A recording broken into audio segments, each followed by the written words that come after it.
Hi again. I know that we said DNA fingerprinting was not an option for all of our patients, but I wanted to let you know a little bit more about it because the hospital has offered to pay for up to 2 tests to sort this mess out. If you look at any 2 people Earth right now and compare their DNA, you would observe striking similarities.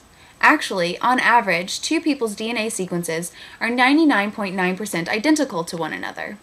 This means that if you took a gene that was, say, 1,000 base pairs long, you would observe only 1 different base pair. However similar DNA can be, it's like a fingerprint in that it's extremely unlikely that any 2 sets will be exactly the same. DNA fingerprinting is a laboratory analysis tool designed to observe small differences in DNA to determine your DNA profile. DNA samples are collected from the people of interest and are shipped to a lab for testing. There, the DNA is cut up into fragments using restriction enzymes. After being cut up, the DNA is placed into wells in a gel matrix that basically looks like a slab of jello. The jello slab is placed in an electrophoresis chamber that contains a buffer and positive and negative electrodes.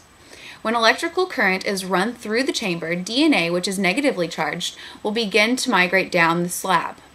Large pieces of DNA move much slower than smaller ones, and over time, these fragments become separated.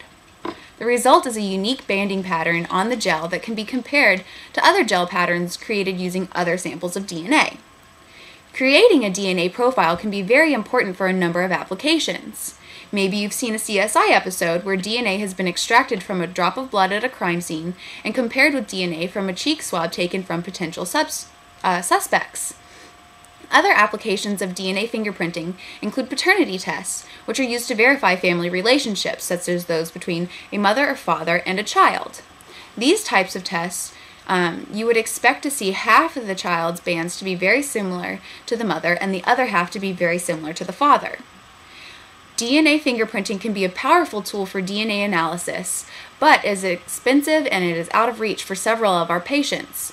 If you get close to solving the baby mix-up problem, but would like to fingerprint 2 individuals before going to the head of the hospital board, check with your lab instructor, aka your teacher, and they will help you carry out tests to provide you with the results. Remember, we're counting on you. Good luck.